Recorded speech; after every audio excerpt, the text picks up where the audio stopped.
So good morning friends. Today we are going to solve numericals on finding the support reactions. So before we start these problems, I think it is better to revise some things which will help us to solve the problems. Now for solving the problems on support reactions, we need a strong base of chapter 1 in which we have learned what is meant by force, what is the sign convention for force, then how to take moment, what is the sign convention for moment, how to resolve a force. So all these things should be known to us. Then only we can expect that the problems on support reactions can be solved by us. In addition to this, whatever the basics we have studied in this chapter, those should also be clear. So I think it will be a good investment to revise all the things within 5 minutes so that we can gain the confidence.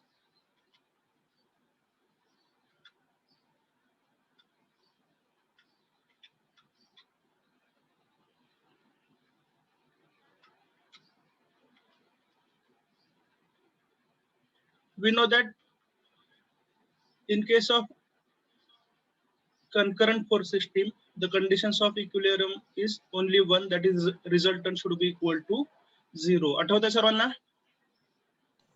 Yes, sir. Yes, sir.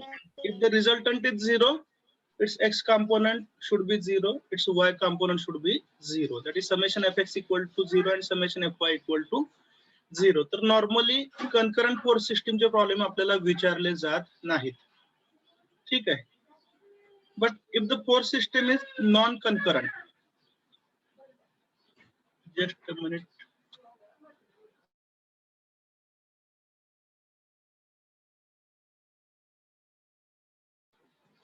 So if the force system is non-concurrent, okay, no doubt for the system to be in equilibrium, resultant should be 0.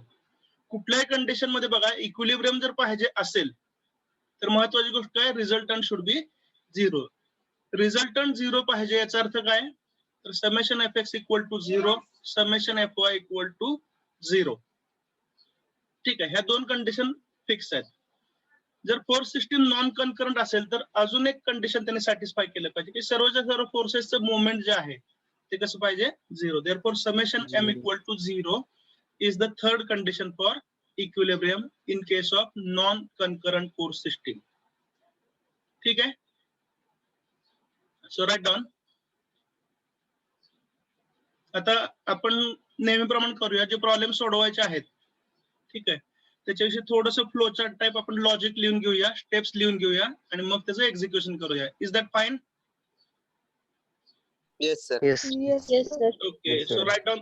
म्हणजे काय होईल माहिती का, ते एकदा steps लिहिलेल्या असल्या की जे लोक इंडिपेंडेंटली सोडवू शकतात त्यांना पुढच्या स्टेप्स सारखं विचारत बसायची गरज पडणार नाही आणि ज्यांना डाऊट्स आहेत त्यांच्यासाठी मी सॉल्व्ह करत जाईल. प्रत्येकाला आपला आपला मार्ग दिसेल. Okay, so better to write some things.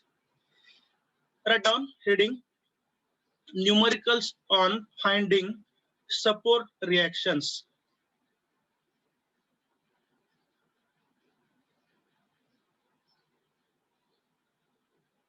Numericals on finding support reactions.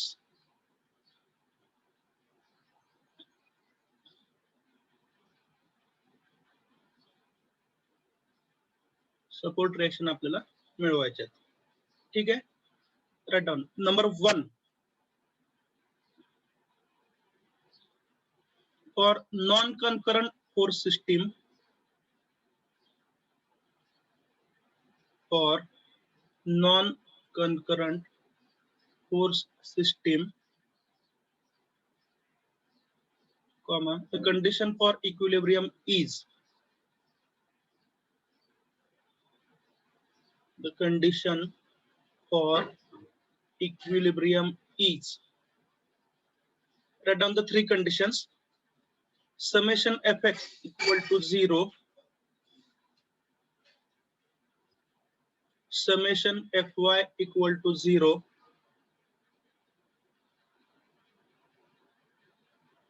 summation m equal to 0.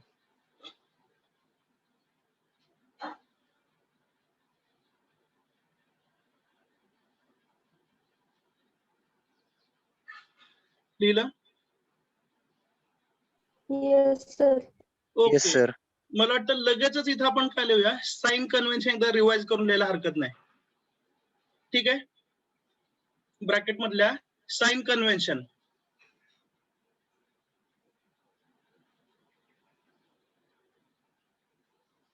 Sign convention लिहू शकताय तुमची तुम्ही तिन्हीसाठी आहे.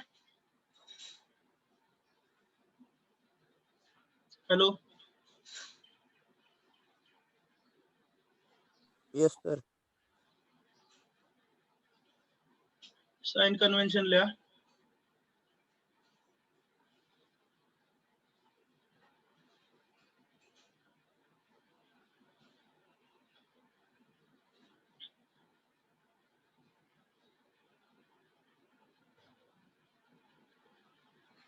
FX.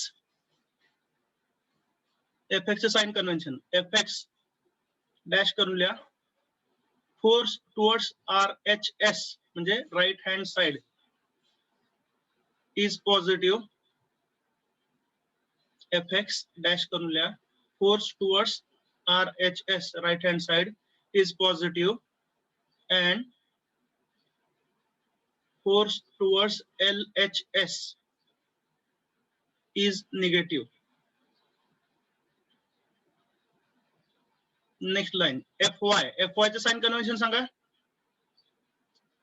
Upward positive, downward negative. Upward force is positive, downward force is negative. Please try to understand what I am doing. हे सर्व गोष्टी तुम्हाला माहिती आहेत, पण कधी कधी एक्झिक्युशनच्या वेळेला मिस्टेक्स होतात, कधी कधी विसरलं असतं,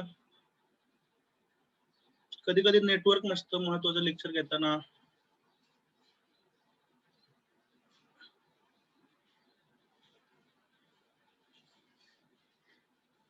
डिस्टर्बन्सेस असतात, बरोबर आहे की नाही? So considering all the practical difficulties, we are making a revision. Let there be investment of 5 minutes, but we'll get the confidence. FY चा साइन कन्व्हेन्शन काय लिहिला?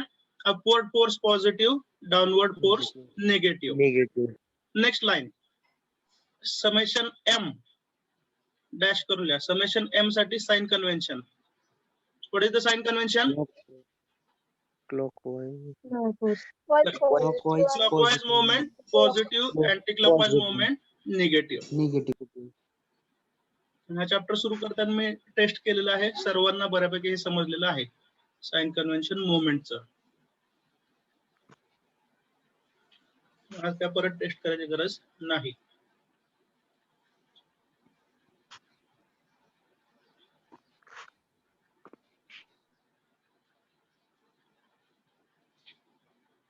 बघा, सपोर्ट रिएक्शन काढायच्यात म्हणजे आपल्याला काय पाहिजे, ह्या 3 कंडिशन यूज करायच्या आहेत.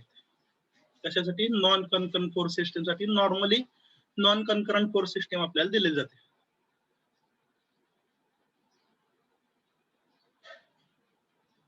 हा झाला पॉइंट नंबर 1.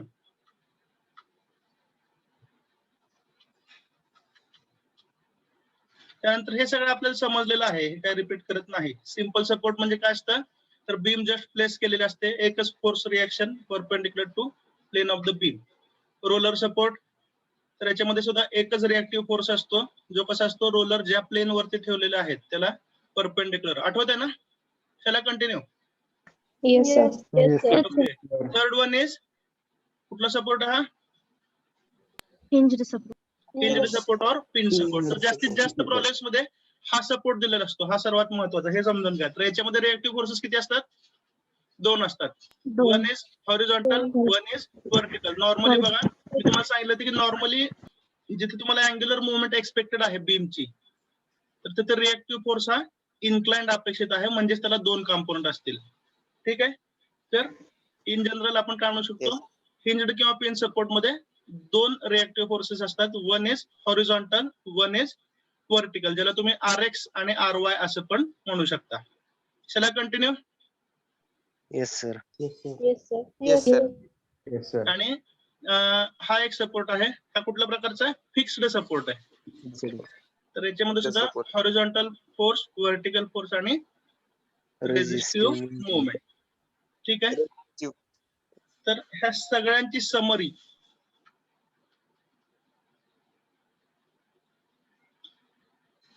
लिहिली आपण? Yes, Yes, sir. sir. Okay, तर हे आपण वर्डिंग मध्ये डिस्क्राईब करूया. ठीक आहे. आता पण काय काय लिहिलंय सांगा? साइन कन्व्हेन्शन, त्यानंतर कंडिशन ऑफ इक्विलिब्रियम लिहिलं का नाही? बरोबर आहे ना? Yes. Okay, Yes, sir. Next point, point number काय 2, 3 जो असेल तो टाका पुढचा point.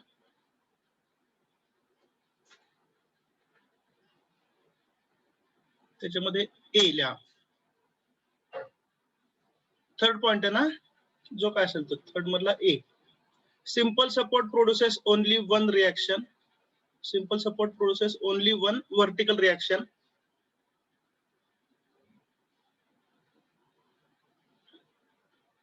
Simple support produces only one vertical reaction force.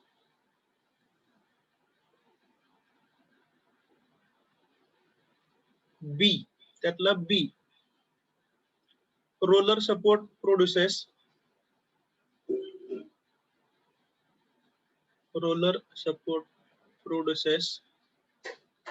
only one reaction force. Only one reaction force, comma, which is perpendicular to the surface. Which is perpendicular to the surface on which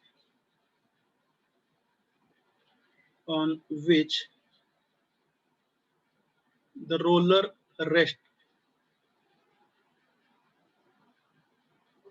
Perpendicular to the plane on which the roller rests. ज्या plain वरती roller rest आहे त्या प्लेनला perpendicular. तो surface horizontal असेल तर reaction कसे असेल? व्हर्टिकल असेल. तो सरफेस जर इन्क्लाइंड असेल असा आणि वरती रोलर असतील, समजतंय ना, तर रिएक्टिव्ह फोर्स असा असेल. Is that clear? Yes, sir. Yes, sir. Yes, sir. Okay. Third, simple झालं, रोलर झालं. Third, pinned support or hinged support.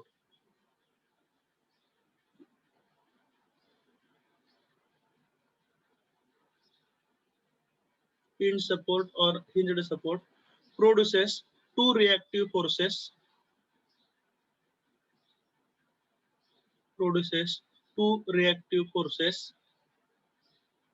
That is horizontal and vertical.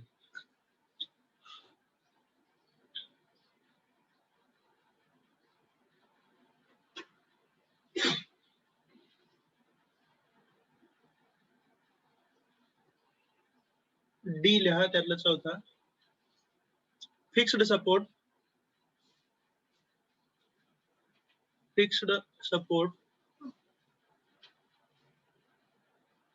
produces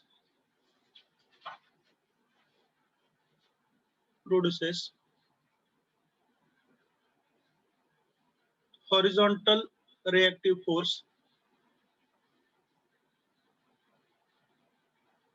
Fixed support produces horizontal reactive force, comma, vertical reactive force.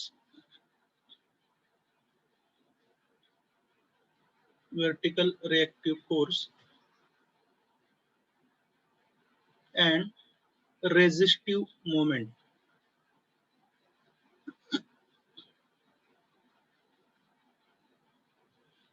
त्याच्यामध्ये जास्तीत जास्त popular जे हे दिलेले असतात problem, ते कशावरती असतात? तर नॉर्मली एक सपोर्ट हा पिंड सपोर्ट असतो. त्याच्यामध्ये किती रिएक्टिव्ह फोर्सेस येतो? दोन. तर हे साइन लक्षात राहील सगळ्यांच्या. हे साइन वरून ओळखायचं असतं बरं का, तिथं डिस्क्रिप्शन नसतं. हे साइन कसं आहे बघा, ट्रायंगलला एक बेस दाखवलेला आहे. येस और नो, हा कुठल्या टाईपचा सपोर्ट आहे? Pin support. त्याच्यामध्ये रिएक्शन किती असतात? दोन, हॉरिझॉन्टल अँड व्हर्टिकल. Vertical. आणि जनरली अजून एक सपोर्ट दिलेला असतो, जो असतो रोलर सपोर्ट. रोलर सपोर्ट आपल्याला लगेच ओळखू येतो, त्याच्या बेसला रोलर दाखवलेले असतात. ठीक आहे, shall we continue? Yes, sir. Yes, sir. Yes, sir. Okay.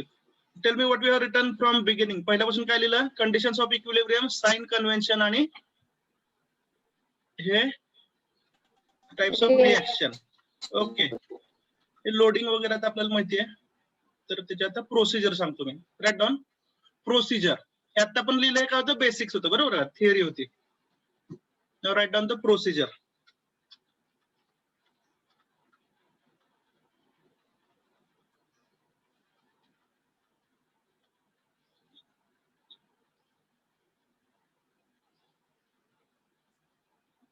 स्क्रीनवरती एक प्रॉब्लेम दिसतोय सर्वांना.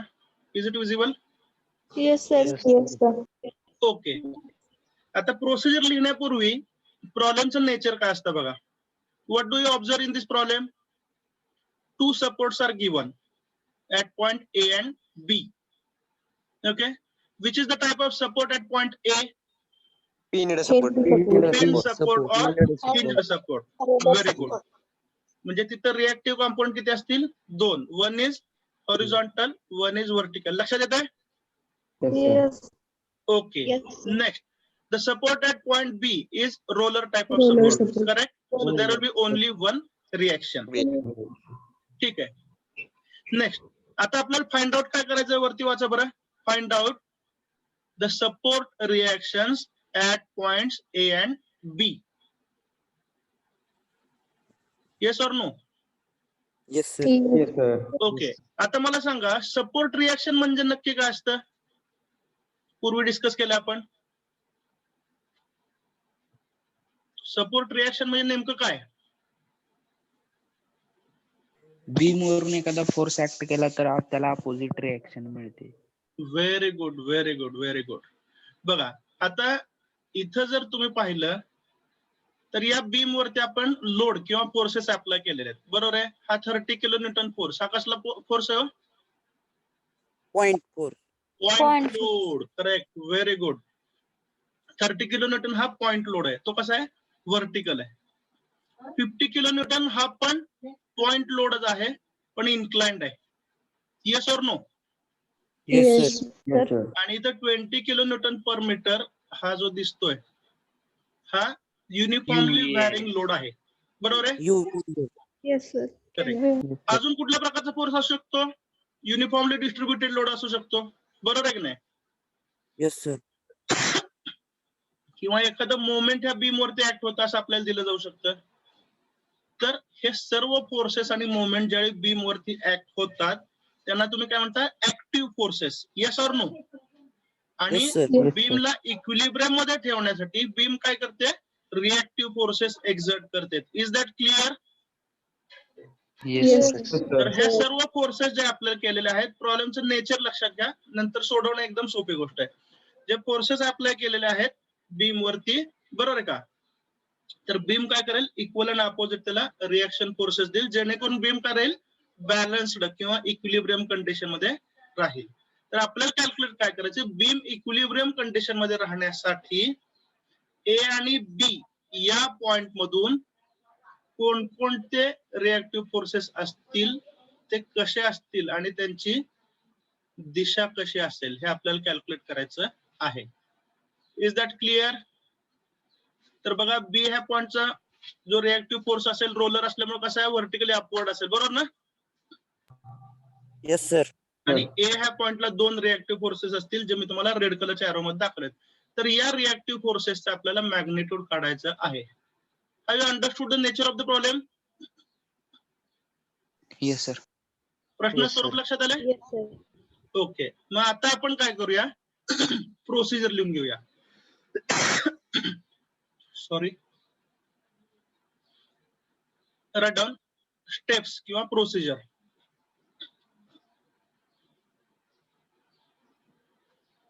Number 1,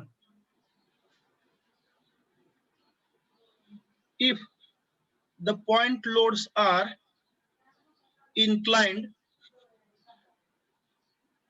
number 1, if the point loads are inclined, comma, resolve them horizontally and vertically.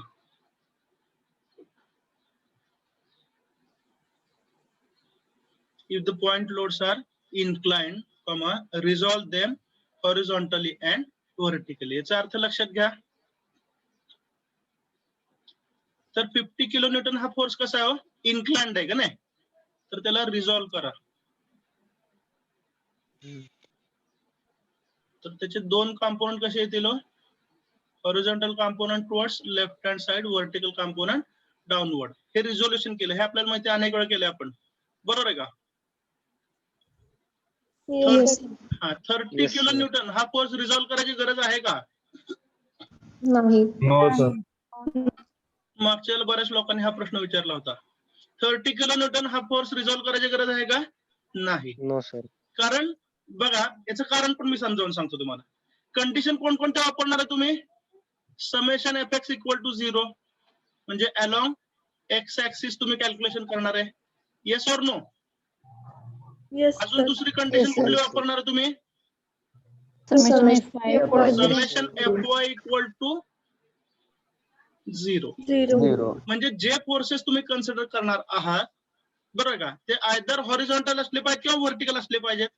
50 kilo newton हा इन्क्लाइंड आहे म्हणून त्याला आपण रिझॉल्व केला हॉरिझॉन्टली अँड व्हर्टिकली. बरोबर का?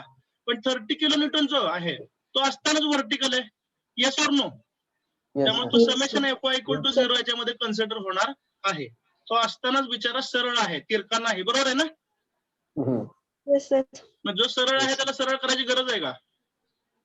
No, sir. Is that clear? Yes sir. Yes, sir. म्हणजे जो आपल्याला मनापासून मतदान करतो त्याला पैसे द्यायची गरज आहे का? No, sir. लक्षात येते ना, लोकशाहीच्या भाषेत सांगितलं. Is that clear? Yes Yes, sir. sir. Okay, so horizontal and vertical forces, they will be considered for calculation, but they should not be resolved. आणि inclined forces मात्र resolve केले पाहिजेत, कारण आपण इक्वेशन कशी वापरतोय? along x axis and y axis. Is that clear? Yes, sir. Okay, मग आताच वाक्य काय लिहिलं तर सांगा. Inclined point loads ना? Yes. Forces. If the point's loads are inclined, resolve them horizontally and vertically. Correct. Full stop there. If the point loads are horizontal or vertical, if the point loads are horizontal or vertical, comma, they should not be resolved. Forces horizontal किंवा vertical असतील तर resolve करायची गरज नाही. They should not be resolved. And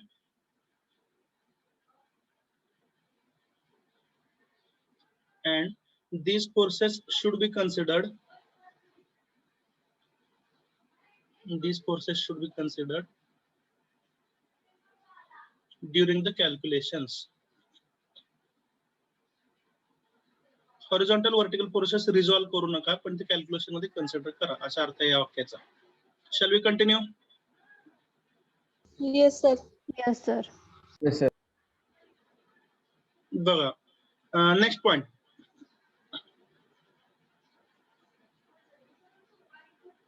UDL and UVL, uniformly distributed load and uniformly varying load. UDL and UVL should be converted. UDL and UVL should be converted into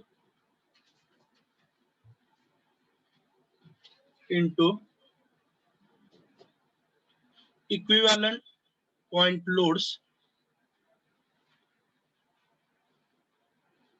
Equivalent point loads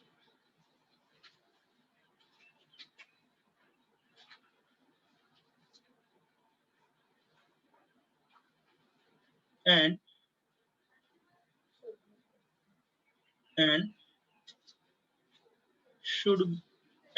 these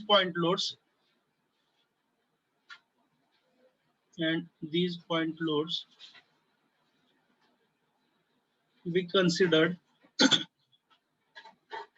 be considered in the condition in the condition summation Fy equal to 0.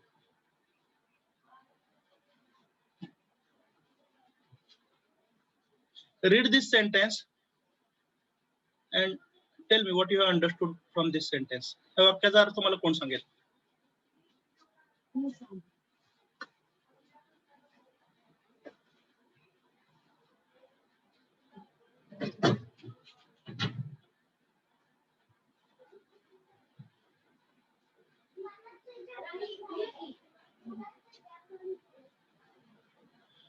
Anyone can answer?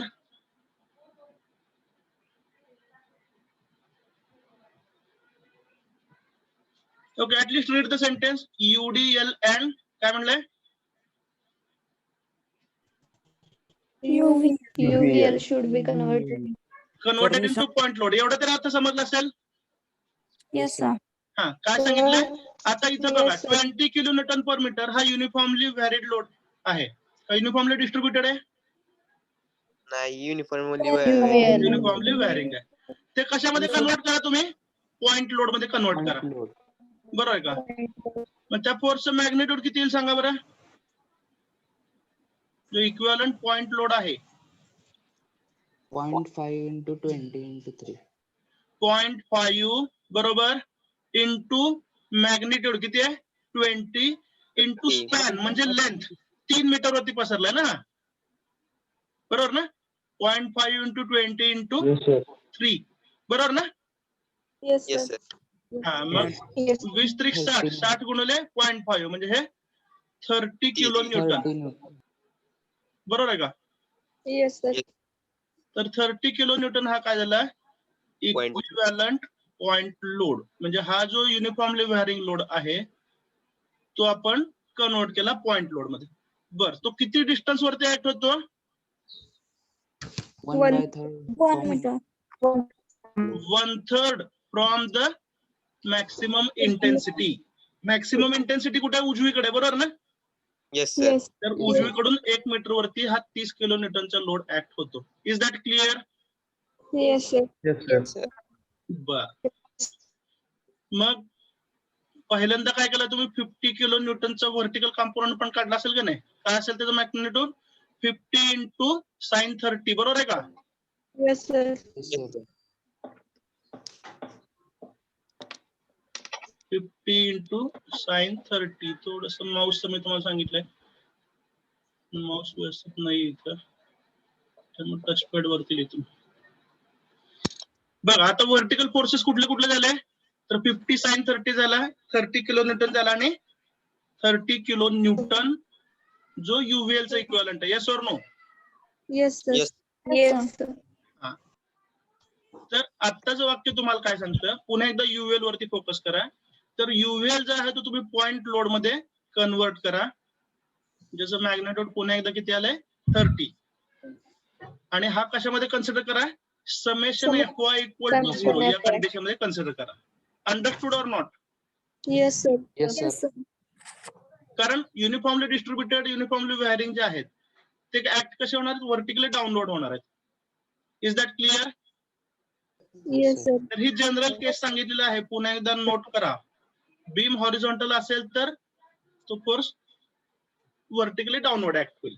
Beam inclined असेल तर काय ते आपण specific केस मध्ये बघूया. पण normally beam horizontal असेल तर युडीएल युएल कसे असतील? व्हर्टिकली डाऊनवर्ड असतील. आणि तुम्ही कशात कन्सिडर करणार ते? समेशन Fy मध्ये. Is that clear? Yes, sir. ठीक. Yes sir. Next,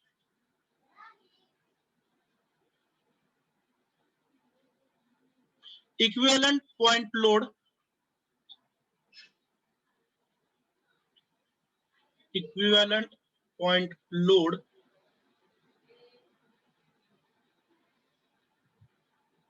for UDL. काय हो फॉर्म्युला?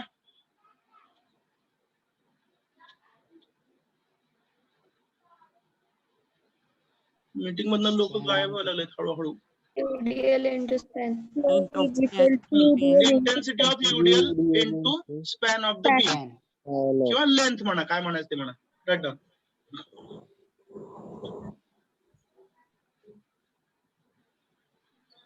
3-4 लोक गायब झाले ही चर्चा ऐकूनच. मी तर काय करणार बाळांनो, सब्जेक्टच असा आहे. तरी जेवढं शक्य तेवढं मी सिम्प्लिफाय करतोय, बरोबर ना? एवढा स्लो मला वाटत ना कोण शिकवत असेल. आता यातून समजत नसेल तर थोडस मग आपण रिव्हिजन करायची गरज आहे, बरोबर आहे की नाही?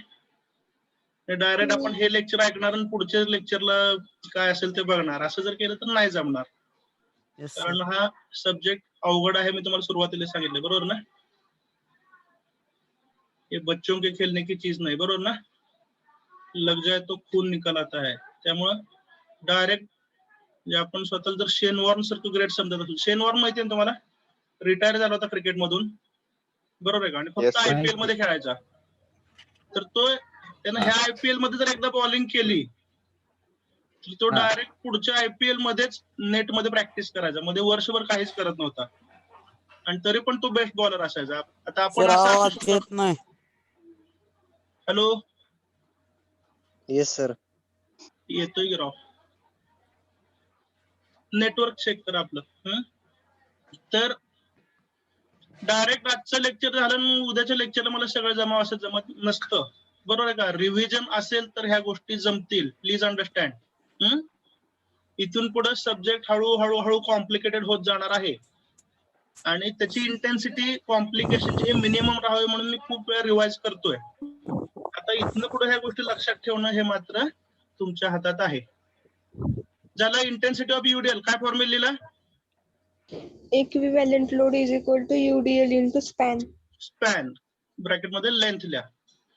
Next line, it acts at mid point of UDL. तो कुठं ऍक्ट होतो? UDL ची जी लेंथ आहे त्याच्या मिड पॉइंटला ऍक्ट होतो. ठीक आहे. Next, equivalent point load of UVL. Equivalent point load of UVL.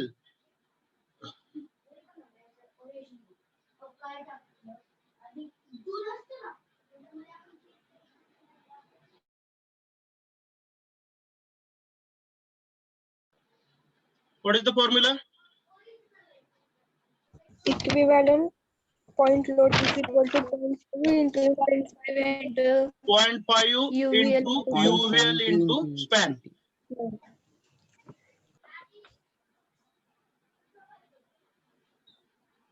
0.5 into UVL into span. हे तुम्हाला ट्रायंगल वगैरे एक्झाम्पल देऊन एक्सप्लेन केलं होतं, आठवतंय का? Yes, sir. Yes, sir. कुठे ऍक्ट होतो?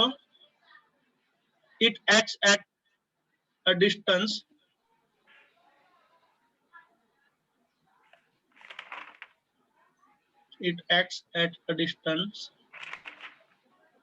one-third of span. जो काय स्पॅन आहे, लेंथ आहे त्याच्या 1/3. It acts at a distance 1/3 span from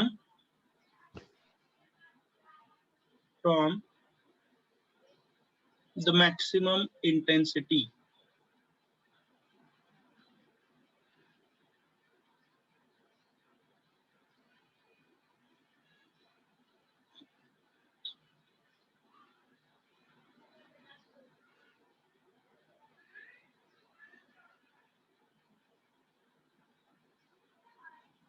झालं? Yes, sir. लास्ट पॉइंट लिहा आता. लास्ट पॉइंट,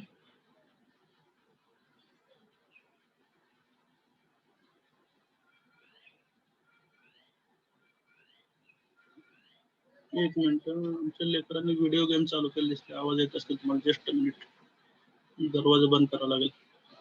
तर मीनवाईल रिएक्टिव्ह फोर्सेस किती आहेत?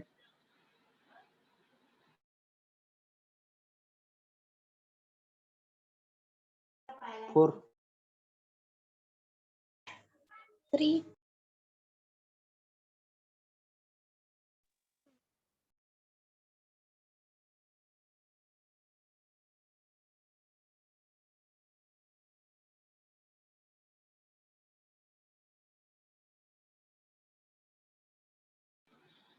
किती असतील रिएक्टिव्ह फोर्सेस?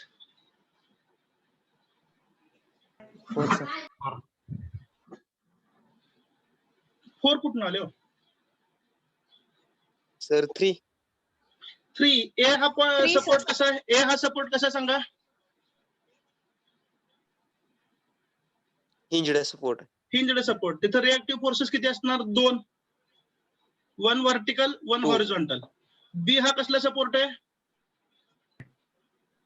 रोलर आहे. तिथं एकच रिएक्टिव्ह फोर्सेस असले, बरोबर आहे ना? म्हणजे अननोन रिएक्टिव्ह फोर्सेस किती आहेत? 3. बरोबर ना? 3. आणि आणि इक्वेशन्स आपल्याकडे किती आहेत? 3 आहेत. कुठले कुठले? Summation F X equal to 0, summation F Y equal to 0 and summation M equal to 0. बरोबर आहे ना?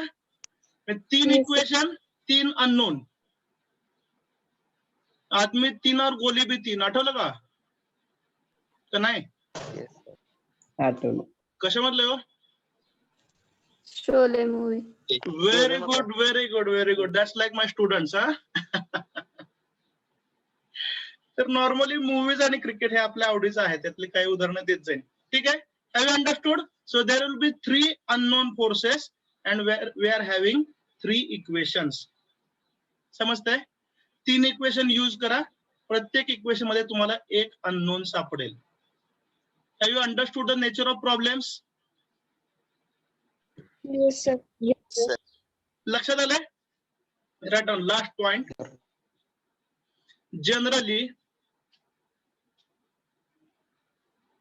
Generally, there will be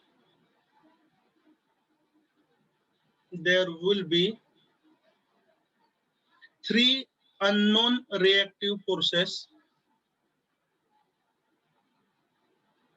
3 unknown reactive forces which can be obtained by using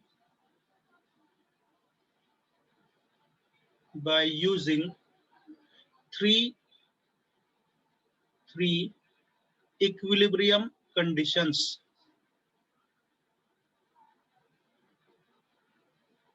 3 equilibrium conditions.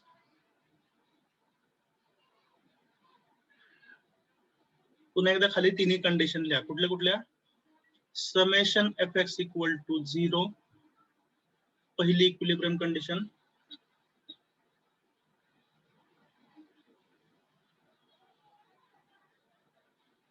Next line, summation F Y equal to 0. This is second equilibrium condition. Third,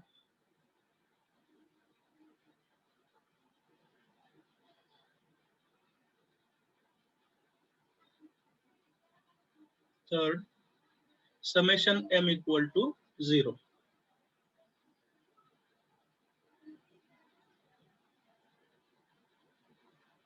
Next line, take the moment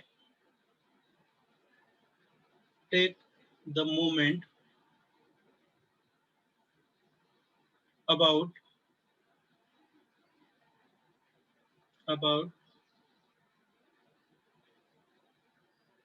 any one point of support.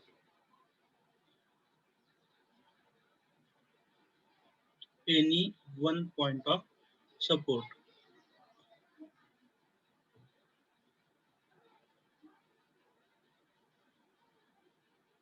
ठीक आहे. शेवटचा logical question, जर तुम्ही या प्रश्नाचं उत्तर दिलं तर तुम्हाला पुढचा एकही प्रॉब्लेम शिकवायची गरज पडणार नाही. Shall I ask the question? Yes, sir. Okay. मला सांगा, कंडिशन कुठल्या कुठल्या आहेत? Summation f x equal to 0, summation f y equal to 0, and summation m equal to 0. Summation f x equal to 0. Summation f y equal to 0. आणि summation m equal to 0. ठीक आहे. हे 3 unknown आहेत. ठीक आहे. नेक्स्ट,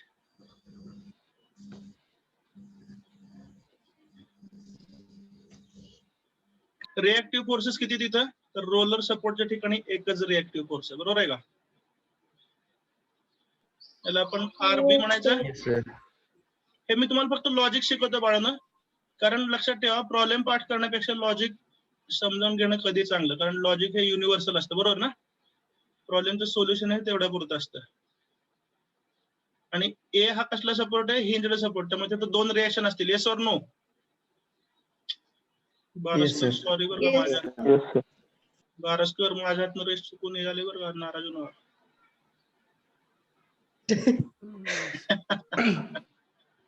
आहेत का ना बारसकर? आहे सर. आहे. Okay okay okay. बारसकरला आवडत नसतं स्क्रीनवर वेगवेगळे रेष आलेलं, फार डिसिप्लिन्ड. तर ए ह्या ठिकाणी 2 रिएक्शन आहेत, बरोबर आहे का? त्यांना आपण नाव देऊया R A. टेक्स्ट मध्येच लिहूया, काय माऊसने जमन झालं.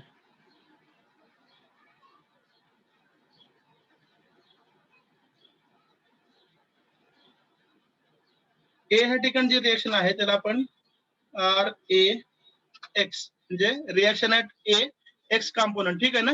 आणि इथं जे रिएक्शन आहे त्याला RAY म्हणूया, ठीक आहे?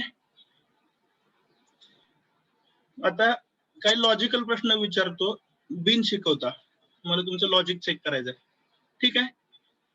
तर summation Fx equal to 0, summation Fy equal to 0 आणि समेशन M इक्वल टू 0 याच्यापैकी इन जनरल कोणत्या इक्वेशन सुरुवात केलेलं बेनिफिशियल राहिलो या प्रॉब्लेम साठी म्हणत नाही, इन जनरल.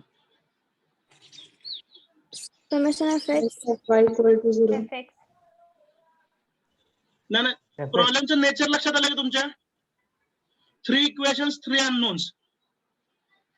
पहिला अननोन कुठला आहे, RAX, दुसरा अननोन RAY, बरोबर का? Reaction at A horizontal, reaction at a vertical, आणि तिसरा अननोन कोण आहे, रिएक्शन ऍट बी. हे 3 अननोन आहेत, इथं पण समजलं का? Yes, sir. ओके, 3 इक्वेशन आहेत, 3 अननोन आहेत. तर कोणत्या इक्वेशन सुरुवात केली तर आपल्याला सोपं जाईल? Summation Summation हा? Summation Fy. समेशन F आणि सुरुवात करायची. Summation Fx. ओके, अजून? Then Fy. नो, त्याच्यामध्ये मॅथमॅटिक्सचं नॉलेज मी टेस्ट करतो. हे मी शिकवणारच आहे, फक्त तुम्ही कसा विचार करता हे मी चेक करतो. डोंट वरी, याचं उत्तर मी देणार आहे.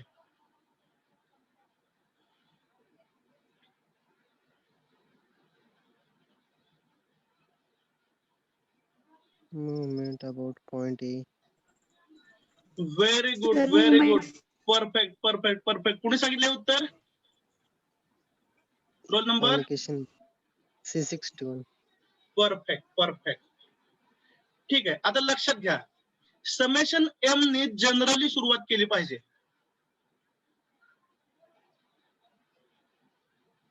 कुणाला काय सांगायचंय? कमी सांगू द्या. तर मुवमेंट सगळ्याच व्हॅल्यू भेटत जाणार आपल्याला. इकडे बघा, मोमेंटचं आपल्याला डेफिनेशन माहिती. मोमेंटचं डेफिनेशन काय? तर हा समजा फोर्स आहे आणि हा समजा पॉइंट O आहे.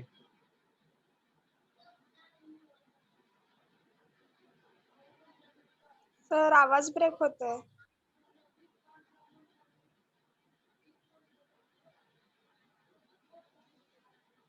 ठीक आहे, मी काय केलंय, हॅलो आवाज येतोय? Yes, sir. Yes sir. Yes sir. काय सध्या मी घरी आहे आणि डिस्टर्बन्स आहे म्हणून दरवाजा बंद केलं की नेटवर्कचा प्रॉब्लेम येतोय. रेंज व्यवस्थित पाहिजे तर थोडासा डिस्टर्बन्स पाठीमाग आहे, तो ऐकावं लागेल. लहान लेखतात ऐकत नाही काय जर केलं तरी. ठीक आहे, F into D हे काय मोमेंटचे डेफिनेशन आहे, बरोबर आहे का नाही? Yes, sir. F into D. Yes. आता O हा पॉइंट जर F वरती झाला तर मोमेंट किती असेल? 0. म्हणजे एखादा फोर्स जर एखाद्या पर्टिक्युलर पॉइंट मधून पास होत असेल तर मोमेंट किती असतात? 0. Yes or no?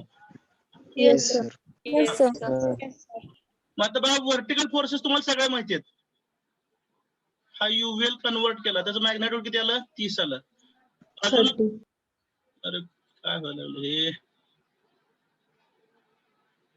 ठीक आहे. त्यानंतर काय होतं टचपॅड जे आहे ते असं ग्रिप पकडलं जाते त्यामुळे ते व्हायला लागलं. ठीक आहे. तर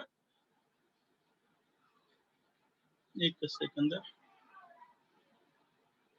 सर्वचे सर्व व्हर्टिकल फोर्सेस तुम्हाला माहिती आहेत बरोबर आहे.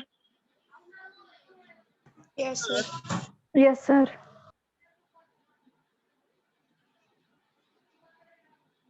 हा युव्हीएल 30 आहे बरोबर आहे का.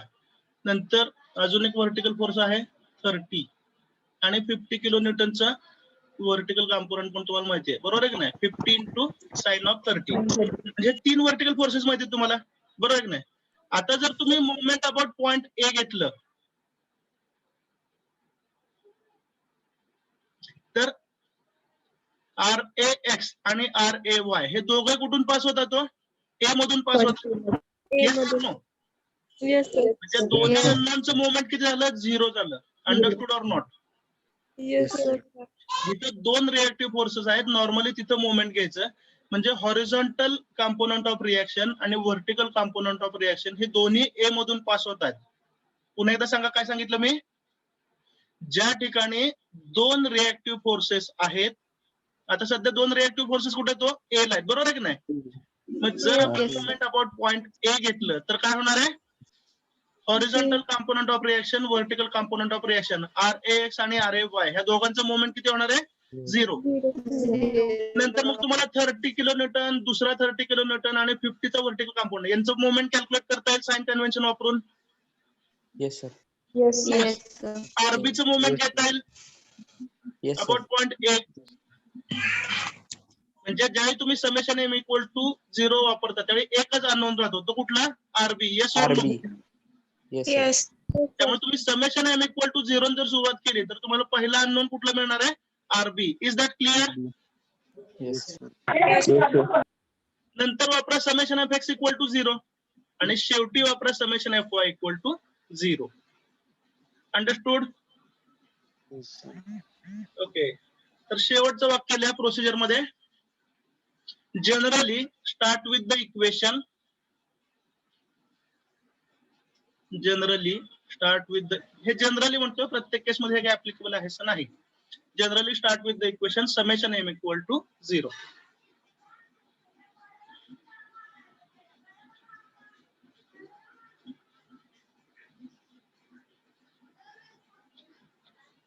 मला वाटतं दरवाजा बंदच करावा.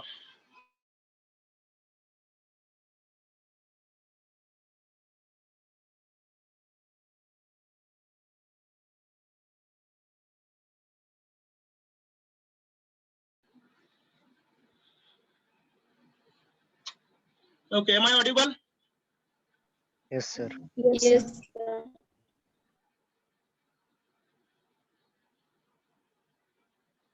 52 मिनिटं झालेली आहेत. पुढचं लेक्चर घडते सरांचं आहे ना. हा. तर मी काय करतो ह्या लेक्चर नंतर किती मिनिटात ब्रेक घ्यायचा 15 का 10 का 5? 15 मिनिटात ब्रेक घेऊया. ठीक आहे हरकत नाही. हा आणि पुढचं लेक्चर घडते सरांचं जे आहे ते मी कंटिन्यू करतो कारण उद्या मी पुन्हा एकदा प्रवासात असणार आणि प्रवासात तुम्हाला माहिती लेक्चर घेणं शक्य नसतं.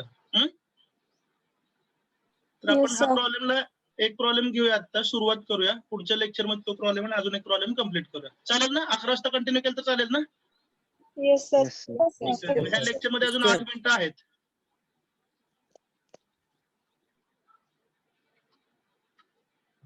चला राईट डाऊन द प्रॉब्लेम. आपल्या आवडत्या देवाचं नाव घ्या. खूप इंटरेस्टिंग प्रॉब्लेम आहे. त्याला कॉम्प्लिकेटेड कधीही म्हणायचं नाही.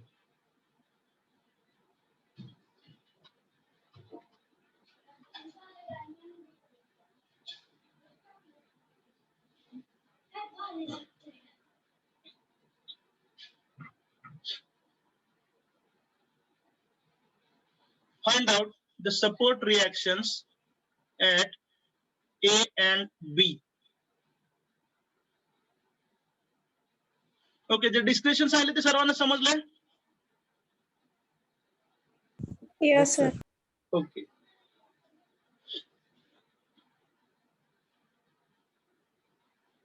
Because I believe in one principle. बरोबर आहे का? तयारी चांगली असेल तर प्रॅक्टिस कमी लागते, अंडरस्टँडिंग चांगलं असेल तर प्रॅक्टिस कमी लागते, आणि अंडरस्टँडिंग नसताना आयुष्यभर जरी प्रॅक्टिस केली तरी आउटपुट मिळत नाही. Is that correct? Yes, sir. Yes, sir. त्यामुळे मॅक्सिमम गोष्टी मी आधीच लॉजिकली एक्सप्लेन केलेल्या आहेत ना, तर प्रत्येक वेळेला काहीतरी नवीन लॉजिक यायचं आणि प्रत्येक वेळेला ते ऍड करा म्हणले की मग विद्यार्थ्यांना वाटतं सर हे किती वेळा ऍड करत बसणार आहे लॉजिक. हे सुरुवातीला सगळं सांगतो, सुरुवातीला जरा त्रास होतो पण नंतर खूप सोपं जातं.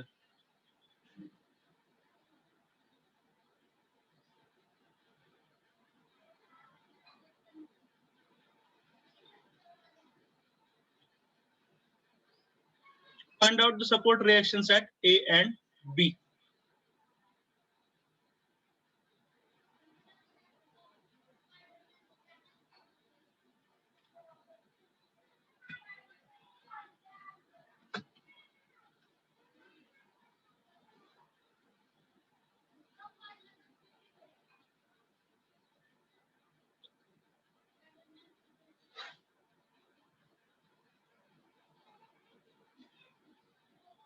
आणि लॉजिकल लक्षात घ्या, जर तुम्हाला 3 रिएक्टिव्ह फोर्सेस पाहिजे असतील तर एक सपोर्ट रोलर पाहिजे किंवा सिम्पली सपोर्टेड पाहिजे, ज्याच्यामध्ये एकच रिएक्टिव्ह फोर्स असतो. आणि दुसरा फोर्स कसा पाहिजे?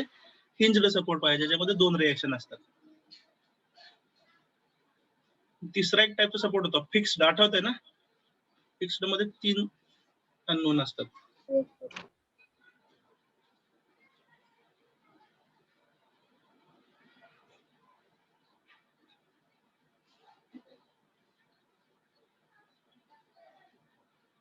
हा सॉल्व्ह करायला एक 4च मिनिट राहिलेत.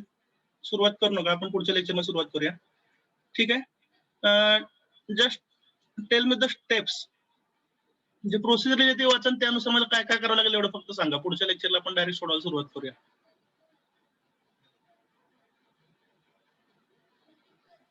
प्रोसिजर पहा. हा, इन्क्लाइन फोर्स आहे का कुठं?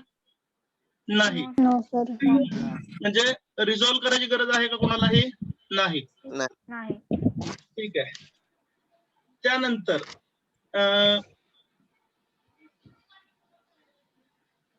प्रोसिजर मध्ये सगळ्यात पहिला पॉईंट राहिला की decide the nature of reactions. हे आपण बोललो पण लिहिलं नाही. सगळ्यात पहिला point resolve the incline forces म्हटलंय की नाही, कंडिशन ऑफ इक्विलिब्रियम सुरुवातीला एकदम. तिथं decide the nature of reactions. Reactive forces कसे असतील हे पहिल्यांदा ठरवलं पाहिजे ना. तर नेचर ऑफ रिएक्शन मध्ये काय लक्षात आलं? ए ह्या ठिकाणी 2 रिएक्शन असतील, एक हॉरिझॉन्टल एक व्हर्टिकल. बी ह्या ठिकाणी व्हर्टिकल रिएक्शन Vertical. अननोन झाले. बरोबर आहे?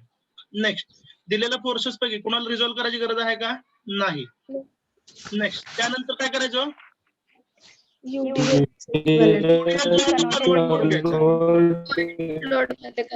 Equivalent point load 20 into 3 60 kilo newton हा पॉइंट लोड झाला, आणि तो कुठे ऍक्ट होईल? At the centre of 3 metre, at the middle of 3 metre. ठीक आहे? आणि नंतर आपल्याला यूज करायचे कंडिशन्स फॉर इक्विलिब्रियम. ओके. तर 2 मिनिटं राहिलेत. मी अटेंडन्स घेतो आणि मीटिंग एंड करतो. बरोबर 11 वाजता आपण कंटिन्यू करूया. Is that fine? Yes sir. Yes, sir. Okay okay.